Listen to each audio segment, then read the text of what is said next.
PM बोले महिला सुरक्षा के लिए देश भर में बने एक प्लेटफॉर्म डीजीपी आईजी कॉन्फ्रेंस में जियो पॉलिटिकल चैलेंजेस पुलिसिंग में एआई पर चर्चा 30 स्टूडेंट से मिले मोदी। आईआईएम नवा रायपुर में 60वें Akhil Bharatiya DGP IG conference का समापन हो गया है। समापन समारोह में पीएम नरेंद्र मोदी ने कहा कि महिलाओं के खिलाफ अपराध रोकने के लिए डायल 112 की तरह देश भर में एक प्लेटफॉर्म बनाया जाए। कॉन्फ्रेंस खत्म होने के बाद प्रधानमंत्री मोदी स्कूली बच्चों से करियर और परीक्षा को लेकर चर्चा की। इसके साथ ही पीएम मोदी ने नए स्पीकर हाउस M1 में पीएम केंद्रीय विद्यालय, नवोदय विद्यालय और सरकारी स्कूलों के 30 छात्र छात्राओं से मुलाकात की। इसके पहले सुबह उन राज्यों को प्रेजेंटेशन देने का मौका मिला जो कल अपनी रिपोर्ट पेश नहीं कर पाए थे। पहले सत्र में पुलिसिंग में एआई के उपयोग पर चर्चा की गई। दूसरे सत्र गाइडलाइन तैयार करने की प्रक्रिया पर फोकस रहा। सुरक्षा एजेंसियों की जरूरतों, राज्यों के इनपुट और पिछली सिफारिशों को ध्यान में रखते हुए अंतिम गाइडलाइन का ड्राफ्ट तैयार किया गया।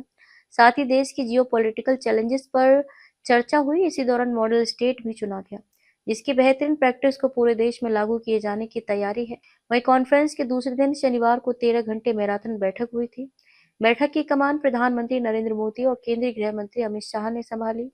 राष्ट्रीय सुरक्षा सलाहकार अजीत डोभाल समेत देश भर की पुलिस और सुरक्षा एजेंसियों के शीर्ष अधिकारी मौजूद रहे। शनिवार को कॉन्फ्रेंस में 4 सत्र निर्धारित थे, जिनमें विभिन्न राज्यों के डीजीपी ने अपनी अपनी प्रेजेंटेशन दी। बैठक का मुख्य फोकस राष्ट्रीय सुरक्षा उभरती चुनौतियां और पिछली सिफारिशों के अमल की समीक्षा पर है। बैठक के एजेंडा में महिला सुरक्षा को तकनीक के माध्यम से और मजबूत करने पर भी विशेष चर्चा शामिल है। छत्तीसगढ़ के डीजीपी अरुण देव गौतम बस्तर 2.0 पर अपनी बात रखी। उन्होंने मार्च 2026 तक नक्सलवाद के पूर्ण उन्मूलन के बाद बस्तर में विकास की रणनीति पर विस्तार से जानकारी दी। इसके अलावा 2047 की पुलिसिंग का रोडमैप तैयार किया गया। इस दौरान प्रधानमंत्री नरेंद्र मोदी और गृह मंत्री अमित शाह ने पुलिस अधिकारियों को आने वाले समय को ध्यान में रखते हुए काम करने के निर्देश दिए। उन्होंने कहा कि आगामी 21 साल में अपराध, तकनीक और सुरक्षा की नई चुनौतियों को देखते हुए पुलिस प्रणाली में बदलाव की जरूरत है। उन्होंने महिला अपराध पर कहा कि जिस तरह डायल 112 नंबर पूरे देश में चल रहा है, वैसा ही महिला अपराध रोकने के लिए एक इमरजेंसी नंबर या प्लेटफॉर्म बनाया जाए या एक ऐसा सिस्टम बने जिसमें पूरे देश की पुलिस एक साथ जुड़े। चर्चा के दौरान थानों को टेक्नोलॉजी आधारित और स्मार्ट पुलिसिंग के अनुरूप अपग्रेड करने पर जोर दिया।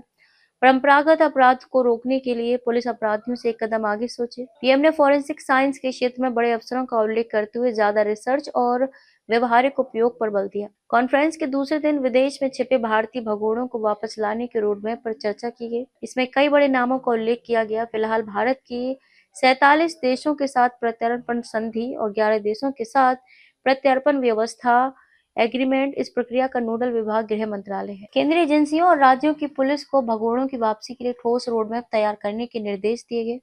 चर्चा में बताया गया कि छत्तीसगढ़ के 4 भगोड़े ऐसे हैं जिनके खिलाफ इंटरपोल ने रेड कॉर्नर नोटिस जारी किया है। इनमें महादेश अट्टा ऐप के प्रमोटर सौरभ चंद्राकर, रवि उप्पल, शुभम सोनी और शराब घोटाले का फरार आरोपी विकास अग्रवाल उर्फ सब्बू शामिल हैं। चारों के दुबई में छिपे होने की चर्चाएं हैं। डीजीपी आईजी कॉन्फ्रेंस में देश भर से लगभग 600 अधिकारी और वीआईपी इस कार्यक्रम में शामिल होने पहुंचे हैं। इस बार सम्मेलन में पहली बार एसपी रैंक के अधिकारी भी शामिल हुए हैं। सुरक्षा व्यवस्था के तहत माना एयरपोर्ट का अराइवल गेट 3 दिनों के लिए आम यात्रियों के लिए बंद कर दिया गया है। यात्री गेट 2 का उपयोग कर सकते हैं। इसके अलावा सम्मेलन के दौरान नया रायपुर में भारी वाहनों की एंट्री पर भी प्रतिबंध है। डीजीआईजी सम्मेलन के दौरान वीवीआईपी को आने जाने में किसी तरह की रुकावट न हो, इसलिए नवा रायपुर क्षेत्र में मध्यम और भारी वाहनों की एंट्री बैन की गई है।